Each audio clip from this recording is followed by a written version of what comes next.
Bom dia, amados. Ei, Krishna. Vim caminhando aqui para baixo pro salão de yoga. A lua tá vindo, tá se pondo, né, na verdade. Mas ela tá na mesma direção do sol, do nascer do sol. Então, uma luz concorre à outra, o sol se anuncia e o céu tá totalmente claro, as nuvens estão embaixo de nós hoje. Que momento especial. Pensei em vocês como é bonito a gente poder ter acesso em tudo isso, né? E ao mesmo tempo, como também me remete a uma oração para que outros seres possam também, né, compartilhar dessa visão que fala no coração tão profundo. Tem tanta beleza nesse mundo ainda. A gente, como espécie, tenta, de alguma maneira, né, dizer que se preocupa, mas o nosso comportamento, por causa da nossa ignorância, não consegue enxergar tudo, a gente causa sofrimento, colhe sofrimento, mas ainda é muito bonito perceber como tudo isso resiste e conversa com o coração. Enfim, que vocês possam abrir a janela aí de onde vocês estiverem, porque eu sei que independente da cidade, prédio, etc., a gente tem sempre um quadradinho que a gente consegue avistar o céu, né? Às vezes a gente não tem oportunidade, como eu tenho, de estar numa zona rural, mas o céu é um lugar diferente de uma floresta. O céu é um lugar que a gente consegue, com um pouquinho de esforço, olhar para cima, que seja por um quadradinho e ver essa imensidão toda. Enfim, que vocês recebam disso. Seguimos com a nossa reflexão. Ontem eu pautei o sofrimento e a gente falou um pouquinho de impermanência. A aula prática aqui foi a base de voadora. Eu não sei como que foi por aí a questão do estudo, como ele ancorou, mas geralmente quando a gente estuda um tópico, é como se a gente alinhasse um foco do nosso olhar. E aí, conforme o dia desdobra, na aula prática, a gente vê o ensinamento que esses mestres deixaram para nós. E aí, como se a gente realinhasse a visão, a gente fala, era disso que aquele ensinamento falava. E a gente meio que se pega no comportamento, porque é condicionado, e como toda a sociedade faz, a gente muitas vezes não tem a oportunidade de realmente observar o nosso comportamento frente àquilo que está à nossa frente. Então, a impermanência é algo que é natural, é normal nessa encarnação. Porque debaixo do sol tudo tem validade. Ainda assim, a gente vem buscando, por causa do condicionamento, a sempre ter o quê? Relações estáveis. E é quase um paradoxo, porque a gente quer relações estáveis com seres humanos que estão sempre mudando, em um planeta que está sempre mudando, aonde influências da Lua influenciam no comportamento humano. Só que ninguém nunca chegou para a gente e falou: olha, sabe essa permanência que você quer, essa estabilidade que você quer? Pensa de novo, porque talvez a única estabilidade que você consiga seja como você reage para uma vida que está sempre em movimento. Só que essa pauta, geralmente, se te trouxeram antes desses estudos, se considera uma pessoa de muito mérito, porque geralmente todo o nosso condicionamento escolar, a nossa educação, em termos do que é convencional, a escola não ofereceu para nós esse ensinamento do lado de dentro. E aí a gente fica sempre buscando do lado de fora. E óbvio, do lado de fora, de novo, as coisas se movem. E o meu sofrimento vem porque eu quero segurar alguma condição. Então é como se eu pegasse um frame, um momento de um filme, do filme da minha vida, e eu quero segurar aquilo. Então naquele momento eu fui muito feliz. Eu tinha um corpo saudável, naquele momento eu tinha uma relação saudável com o meu pai ou com a minha mãe, com meu parceiro, minha parceira, meu filho, minha filha, meu mestre cachorro, e de repente meu mestre cachorro ficou doente, ele morreu. Ou eu tive que, eventualmente, tomar a decisão de fazer uma eutanásia, e eu condeno a eutanásia. Eu, eventualmente, tive que estar com meu pai ou com a minha mãe, ou a minha mãe entrou numa questão de saúde mental que eu não achava que eu fosse capaz, ou meu marido me deixou por outra.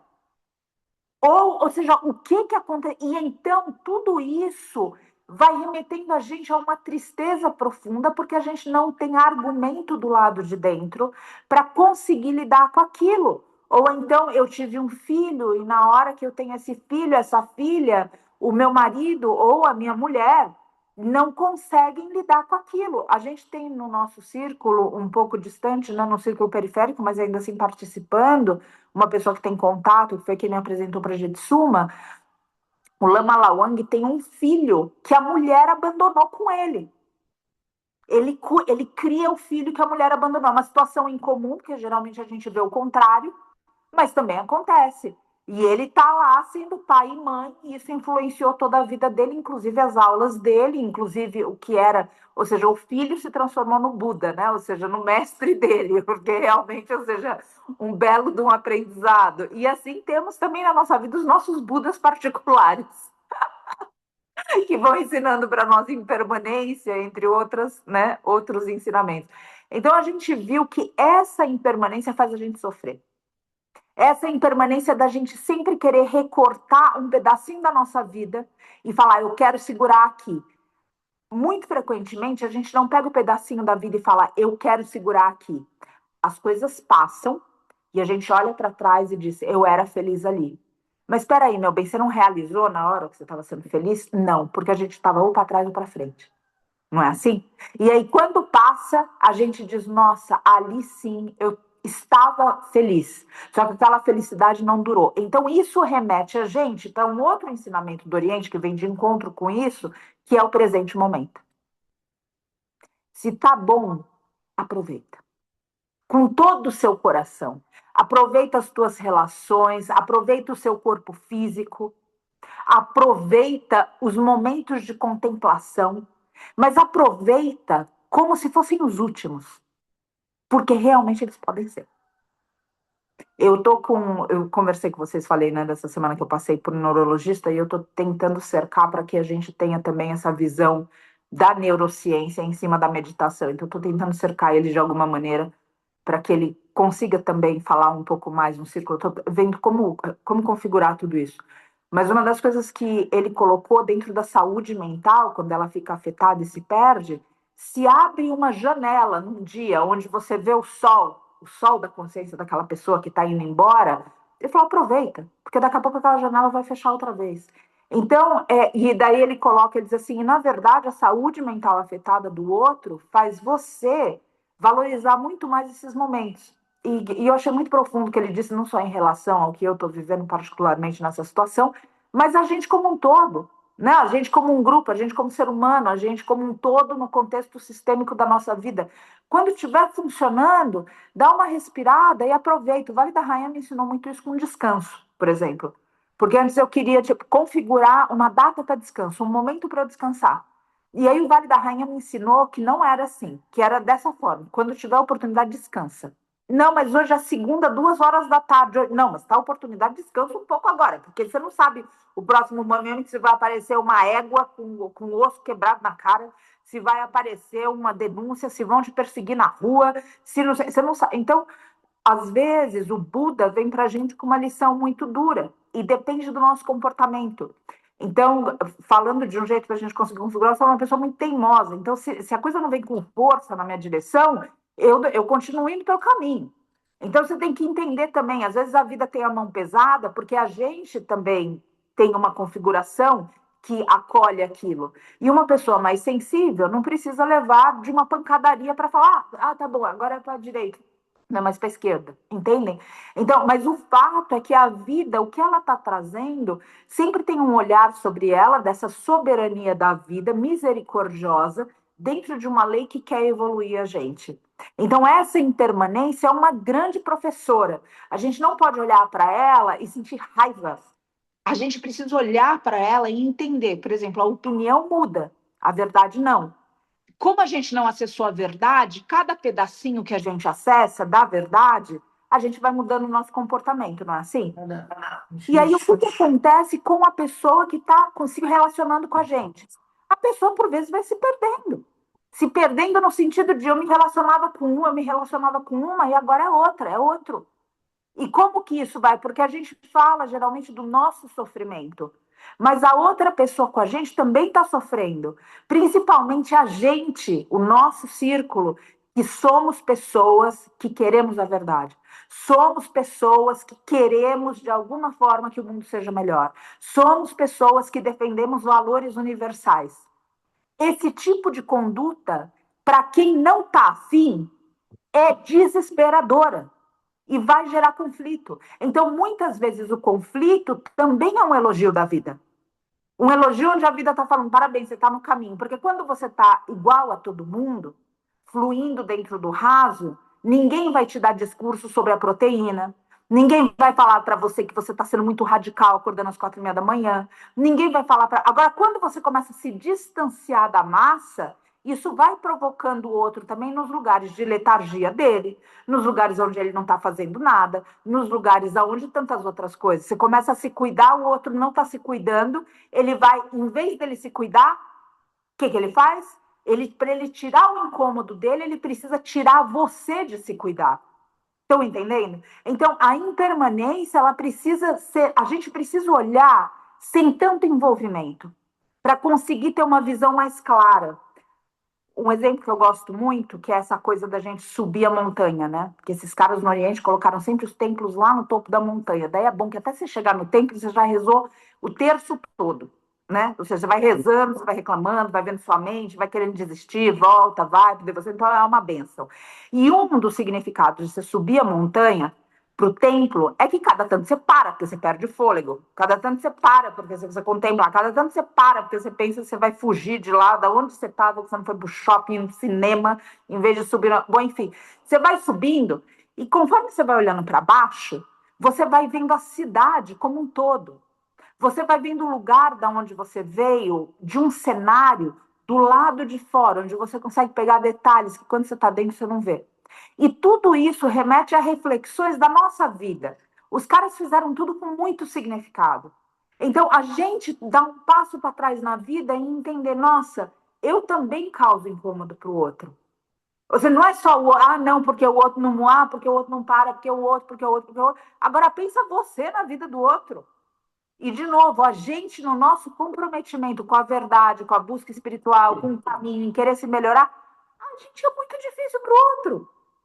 Então, entende isso num lugar onde as coisas estão se encaixando, que o outro está provocando em você, desenvolvendo em você, na gente, muito, por exemplo, como a Jitsuma fala muito isso, muita paciência, enquanto a gente está cutucando ele e ela para outros lugares. E aí as coisas vão se encaixando. Só que para a gente ver isso, a gente precisa ter uma disponibilidade emocional, de sair do lugar de culpa, de sair de um lugar de dor, de enxergar a impermanência, ver como as coisas se encaixam num cenário maior.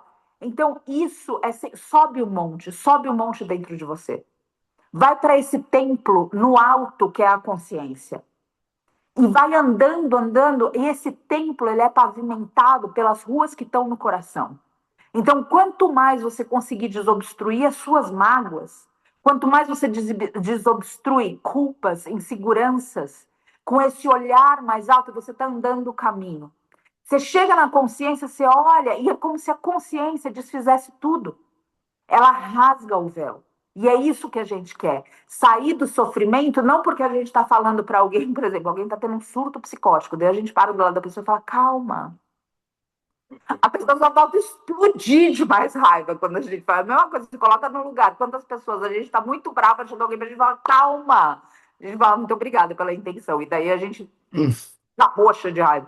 Então, ou seja, a gente precisa entender que isso tudo se desfaz não por uma repetição cega sobre algo que a gente não compreende, mas uma compreensão que não é intelectual, é uma consciência.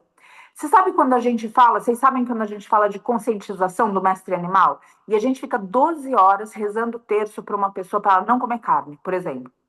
Aí a pessoa fica escutando as 12 horas educadamente, sem mudar em nada. Aí aquela pessoa, um dia, para no olhar de uma mestra búfala, para no olhar, e aqui eu já tive muitas das experiências, e a pessoa muda.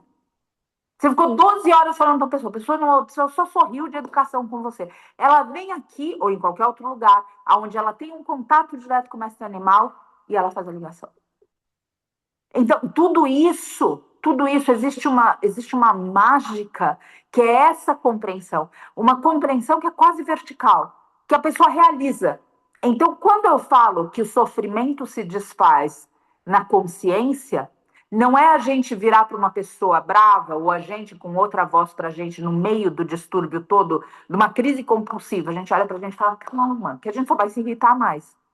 Agora, é o fato de que a gente conscientizando a impermanência, que foi o tema de ontem, e eu preciso enfatizar isso, porque é assim que eles passam para nós a ênfase, a repetição, para a gente não perder.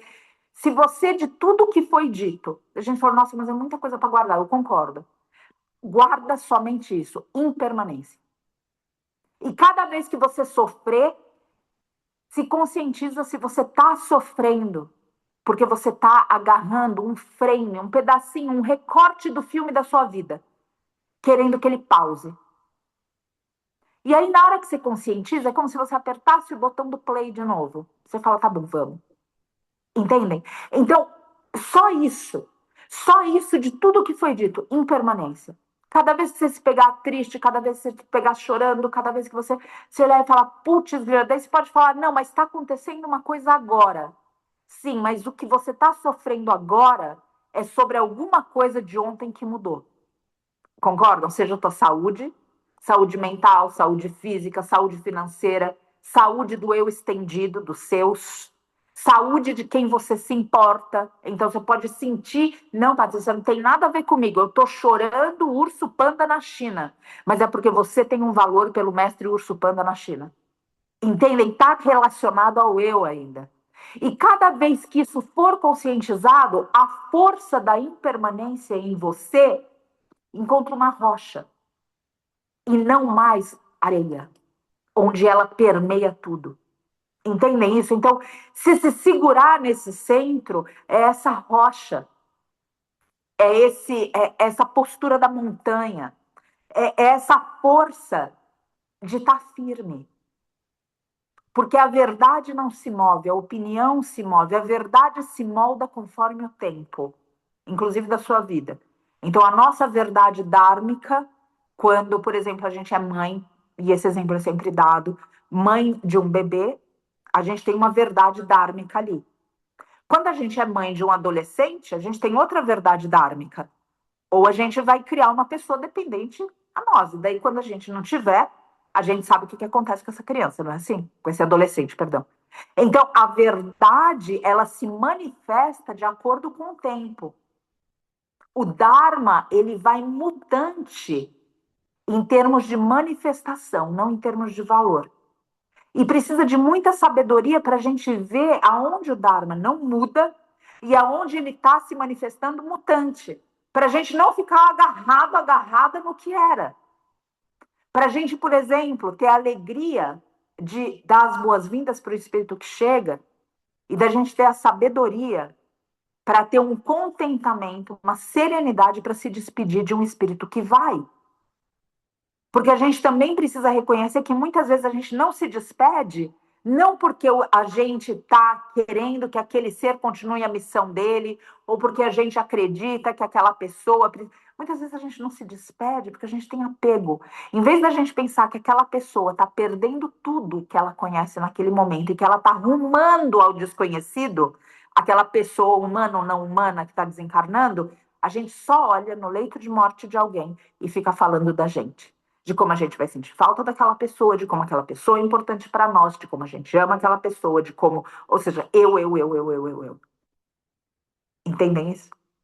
Então, por favor, ou seja, essa liberação, essa impermanência de dizer adeus para o outro. Então, enfatiza sempre isso, está mudando.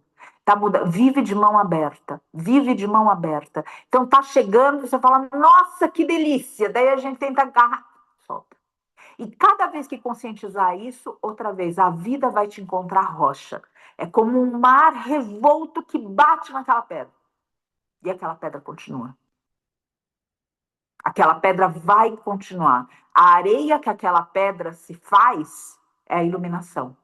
Mas não é porque o mar levou aquela pedra embora. Aquela areia é a transformação de quem a gente não é para a iluminação. Agora, para isso, a gente precisa não se levar no sofrimento da impermanência. Então, coloquem isso como um lembrete no coração, porque aí o sofrimento cessa. E não cessa nesse lugar do lado de fora onde a pessoa fala calma, ou onde a gente mesmo fala para a gente calma. Então, você tem recurso, você tem ferramenta.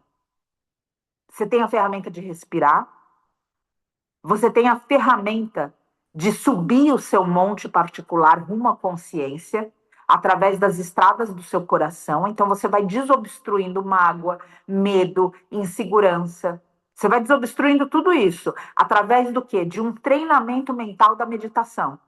Ou seja, onde você mantém sua mente sem dispersar para todos os lugares. Você começa a se concentrar. Se concentrar onde? Aonde você quer. O que, que você quer? A verdade. O que, que você quer? O que não muda. O que, que você quer? Deus, o divino. E você concentrado nisso, concentrado e concentrada nisso, essa impermanência que antes te causava sofrimento, você olha para aquilo e diz: eu estou firme. Eu sempre cito também, eu sempre cito não, mas já citei uma passagem de Alexandre Dumas, que ele, uma passagem onde a vida bate contra ele. E ele se levanta e fala para a vida, ele diz, faça o seu pior, porque eu farei o meu. Então, frente às tempestades, como ele se reúne e diz, tá bom, esse é o seu pior, eu também vou fazer o meu. E esse lugar de estar em pé. Então, a gente, na impermanência, realizar isso. As coisas vêm, as coisas vão.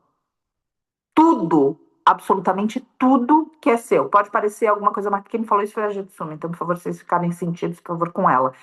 Tudo e todos que você mais ama, em tempo, serão arrancados de você. Não é assim? Ah, não, mas eu tenho certeza que eu vou com ele, eu vou com ela até a hora de eu morrer. Então tá bom. Na hora de morrer vai ser tomado de você, porque você vai só. E se você não tiver preparado, a sua passagem vai ser traumática. E muito que dizem para nós a respeito do que a gente encontra do outro lado vem da serenidade ou não desse momento. Então, quanto mais você estiver aberta para a experiência, mais você vai conseguir enxergar o que está à sua frente. Vocês já pararam para pensar que a maior parte das pessoas se relaciona com elas mesmas através do outro? Ou seja, as pessoas, nós, de uma forma muito inconsciente, a gente só se relaciona com as nossas projeções nos outros. A gente não se relaciona com os outros. Muitos poucos de nós nos relacionamos com o outro. A maior parte de nós está relacionando com a nossa projeção sobre o outro. Aí eu vou fazer uma pergunta óbvia. Vai sofrer ou não? É óbvio que vai sofrer. Porque o outro não corresponde à nossa projeção. Pode, em um momentinho da vida, sim. E isso vale para todo mundo, para filho, parceiro comercial, para todo mundo. Em um momentinho pode ser que sim, que encaixou. Só que o outro tem a vida própria dele, assim como a gente não cabe na projeção de ninguém. E aí, muitas vezes, o outro sofrimento é que a gente não consegue dizer não pro outro. E daí a gente fica vestindo uma máscara pro outro não sofrer. Porque a gente não corresponde àquilo, mas a gente não quer que o outro sofra. Então, deixa de ser mãe do outro, pelo amor de Deus, e mãe de um bebê, e deixa o outro crescer para ver que você não vai ser o que ele quer que você seja. Então, tudo isso é muito, é realmente, ou seja, uma realização, e com o passado através das impressões que ficaram e retornam como gatilho. Sim, sim, sim. E o outro começa a apertar, né? Ou seja, esses botões na gente, e a gente, quando está inconsciente, nem percebe. Daí a gente culpa o outro, do que o outro está fazendo com a gente. Sendo que o outro só representa o que a gente não resolveu em nós. Então, tudo isso vai fazendo com que o outro tenha menos poder sobre nós. O outro, que é o mensageiro do apocalipse da impermanência. Que é isso. O outro vem trazendo ele é o cavaleiro, a dama do apocalipse, descendo do firmamento, trazendo para você a noção. É impermanente. Realiza isso. E como é impermanente, não significa que você não foi feliz com aquela pessoa, não significa que aquela relação comercial não tenha. Mas acabou. Acabou. Só isso. Você teve um dia lindo que acabou de uma forma de tempestade com chuva de granizo. Pronto, segue.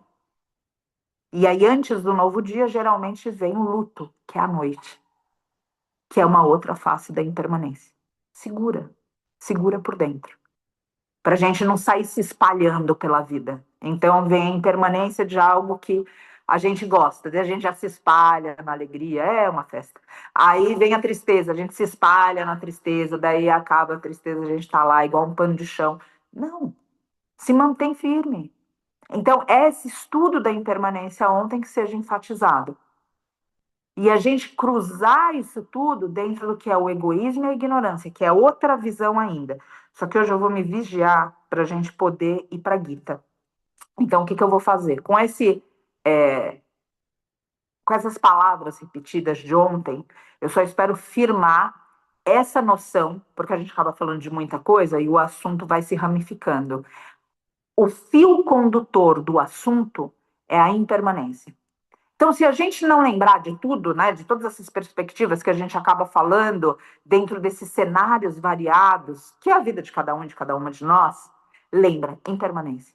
E aí, cada vez que a coisa estiver vindo na sua direção e que o convite para sofrer estiver na sua frente, é como se caísse uma faca, a faca que tem a lâmina que rasga o véu do sofrimento. Você se lembra, você fala, é impermanente. Eu esqueci que era impermanente. E eu quis que fosse igual ontem. Só que mudou. E a surpresa é que quando muda, mesmo que essa lâmina seja afiada e por vezes te corte também, e não só o véu, ela traz algo novo. E muitas vezes esse algo novo é muito melhor porque corresponde a uma consciência mais alta sua. Então você pode sofrer muito que uma relação antiga, por exemplo, terminou. Mas hoje você é outra, você é outro. E depois que você passa pela noite dessa impermanência, desse pousio que vai trazer o novo vem pareado com a sua consciência nova. E aí a gente olha para trás e fala, que bom que aquilo acabou.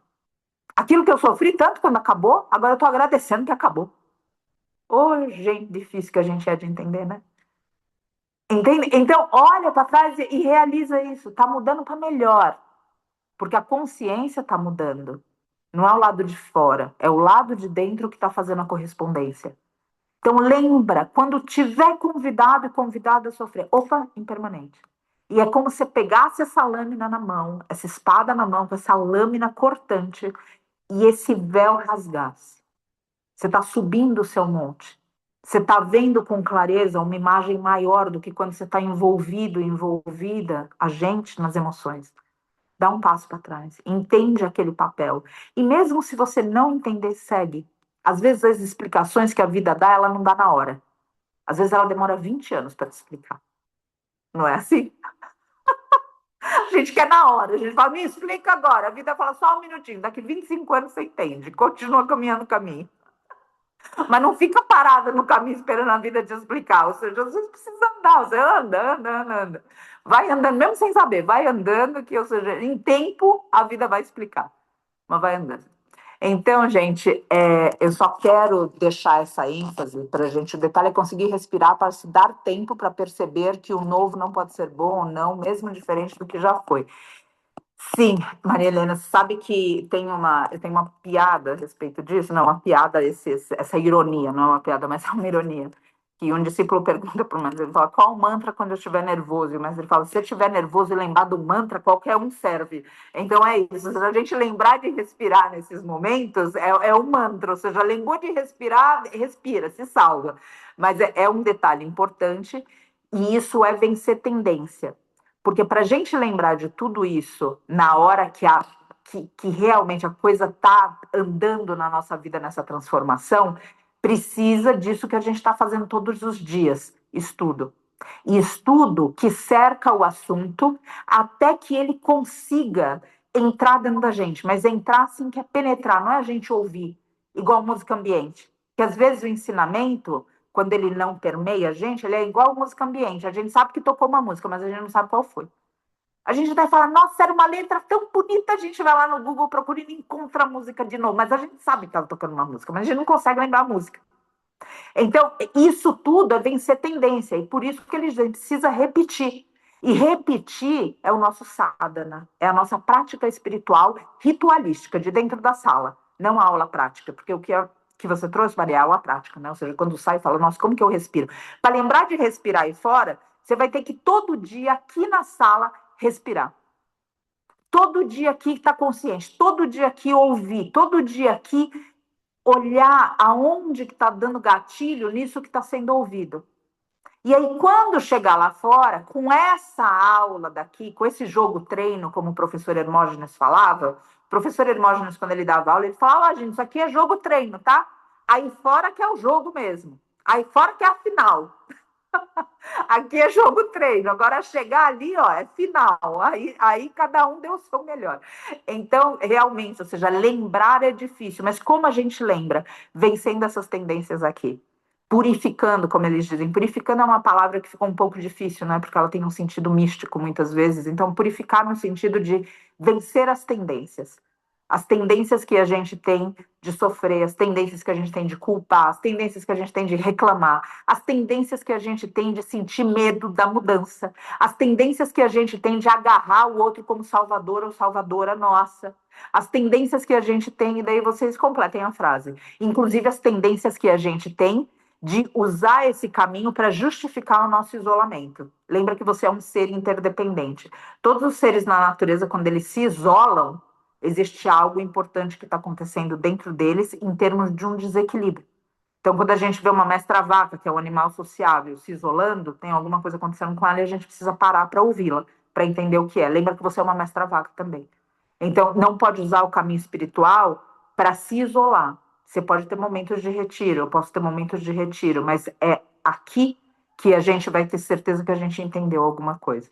Bom, antes que eu comece um outro assunto, eu só quero deixar aqui firme isso, ou seja, mantenha a consciência da impermanência. Ah, vai reclamar, vai culpar, vai. Impermanência.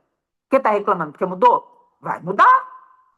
Ai, nossa, mas eu estou sentindo tanto medo agora, porque mudou. Porque estava confortável no lugar, agora não sei o que, está com medo. Então solta de novo. Não, mas agora. Impermanência. Coloca isso como um mantra para lembrar. E aí, esse respirar, que a Maria Helena trouxe, esse respirar fica mais. Porque, outra vez, você pegou a espada. Então, você pegou a espada e falou: opa, tá aqui. Então, respira. É assim, a gente está subindo um monte, a gente perde o fôlego. Aí o que, que a gente faz? A gente para e respira. E a gente continua subindo um monte para encontrar esse templo. Esse templo que é o amor. Esse templo que é a compaixão. Esse templo que é a consciência. Mas é uma grande peregrinação dentro da gente para a gente chegar nesse templo.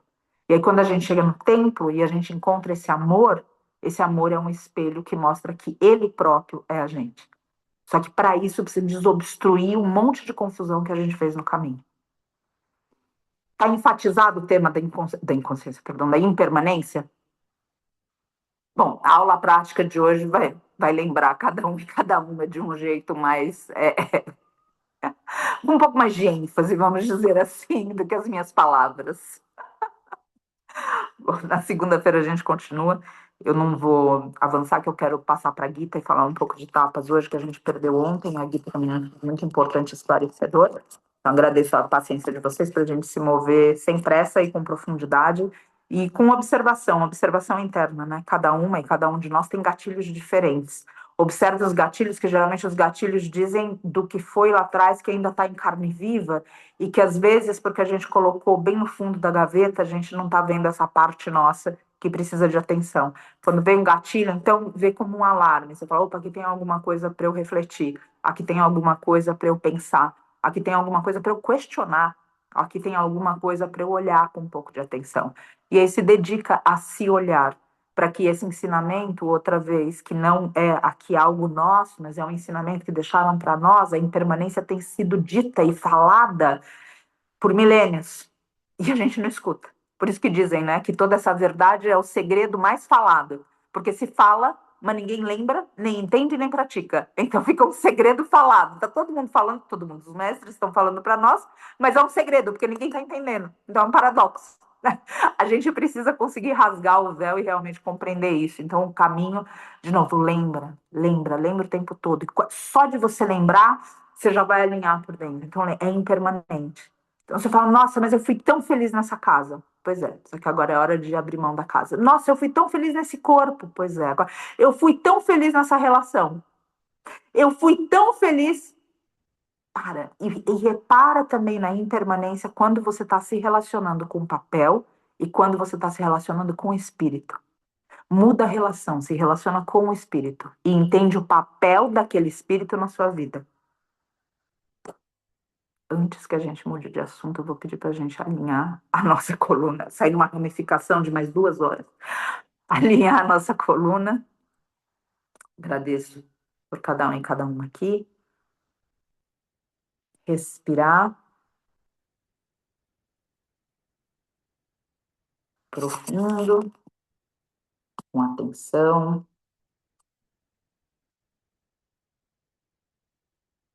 Maria Helena tiver alguma dúvida sobre o respirar que ela trouxe, ela, por favor, coloca para nós, para que a gente possa falar também um pouco mais.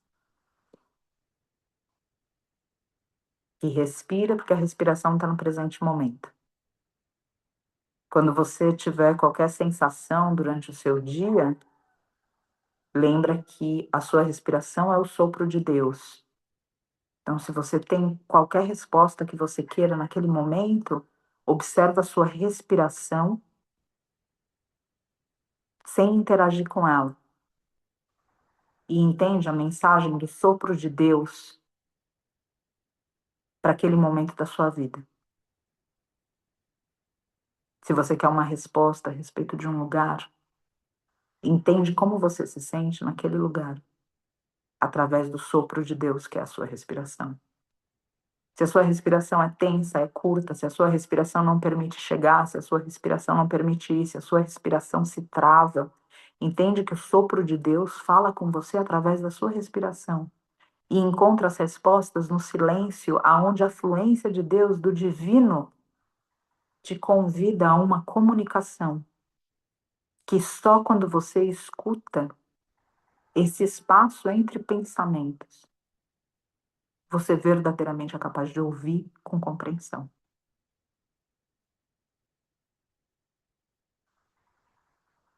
Respira no presente momento, agora interagindo com essa respiração.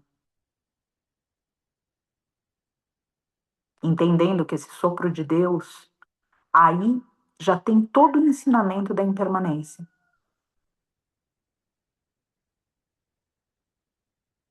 Para você receber outra vez, você precisa soltar. Mas você não é capaz de soltar para sempre. É preciso receber outra vez e soltar outra vez. E viver alinhada e alinhado a esses ciclos do sopro do divino através de você. Onde o que você precisa chega, aonde o que você já transmutou em você, você solta.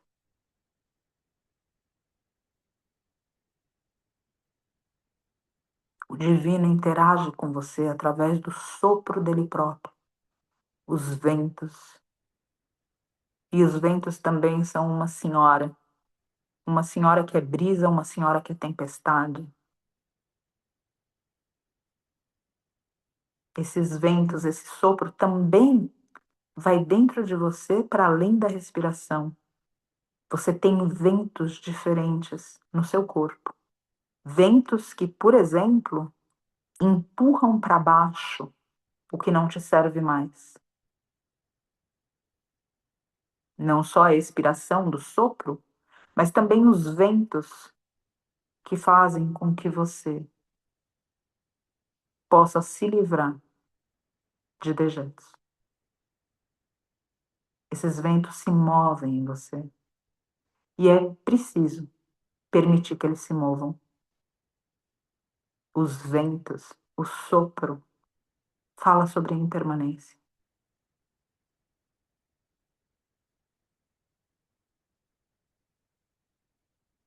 Se você estiver atento, se você estiver atenta, o divino falará com você através dos ventos da sua respiração, através dos caminhos que precisam ser abertos em você para que os ventos passem, para que os ventos soprem fogo, para que esses fogos não te queimem. para que as águas das suas emoções sempre possam fluir,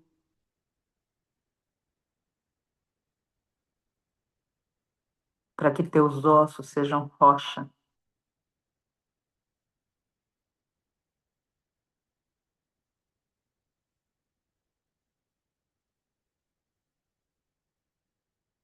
Realiza que você é a própria matéria-prima do divino.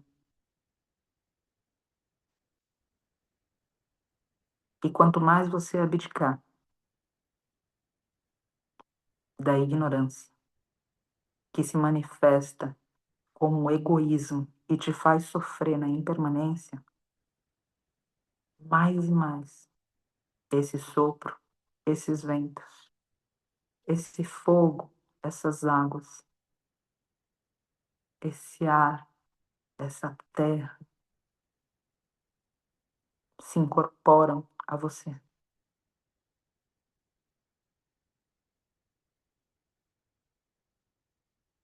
para que apenas elas, para que apenas ele, como causa e não efeito, impere. Para isso não é um mudo que muda, é você. É você que deixa de ser o papel, o personagem, a personagem. É você que volta a ser você. E quando você desperta, hum, é o divino que acorda.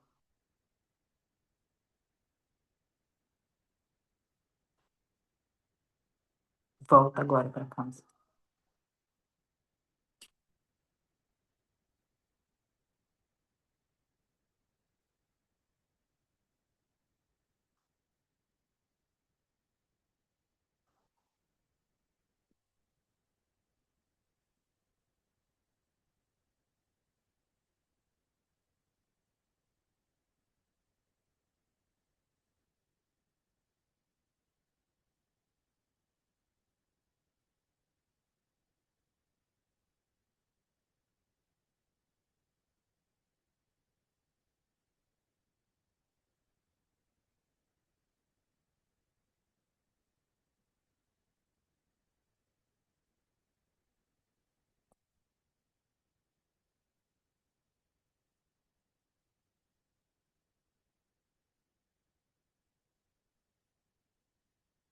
Namastê. Abrindo os olhos. Hum. Então, tivemos um estudo de recapitulação da impermanência, que fica aí gravadinho no coração. Tem bastante aula prática depois para a gente lembrar. E agora a gente troca o link.